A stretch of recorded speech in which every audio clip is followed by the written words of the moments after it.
కానీ వీళ్ళు ఏమంటారంటే ఈ మతం మారిపోయిన వాళ్ళండి, మేము ఏదైనా పెడితే తినరండి వీళ్ళు, వాళ్ళు ఏదైనా పెడితే మేము తింటామండి, కానీ మేము పెడితే వాళ్ళు తినరు, మాకు అక్కడే కాలిపోతుంది వీళ్ళని చూస్తుంటే, మాకు అక్కడే చిరాకు వస్తుంది వీళ్ళని చూస్తుంటే, మాకు అక్కడే అసహ్యంగా అనిపిస్తుంది వీళ్ళని చూస్తుంటే అని చెప్పేటువంటి సహోదరులు కూడా ఉన్నారు. కానీ వాస్తవానికి వాళ్ళు కూడా చాలా సమయాల్లో ఎవరైనా ఏదైనా పెడితే తినరు.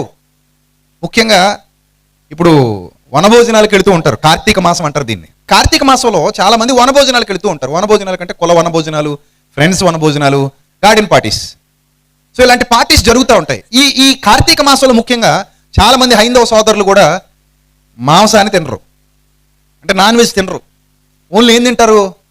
వెజిటబుల్ ఐటమ్సే తింటారు. ఈ టైంలో మీరు తీసుకెళ్ళి నాన్ వెజ్ పెట్టారు అనుకోండి, లేదా ఈ టైంలో మీ ఇంటికి ఫంక్షన్కి పిలిచి నాన్ వెజ్తో భోజనం పెట్టారు అనుకోండి, ఏమైంది అనమాటారు. అప్పుడు మరి మీరు ఇదేంటిది, మీ ఇంటికి వచ్చి మీరు పెడితే మేము తింటాం, మీరు ఎందుకు తినరు అంటే అది కరెక్ట్గా తప్పది. ఎందుకంటే అది వాళ్ళ విశ్వాసం మనం గౌరవించాలంతే.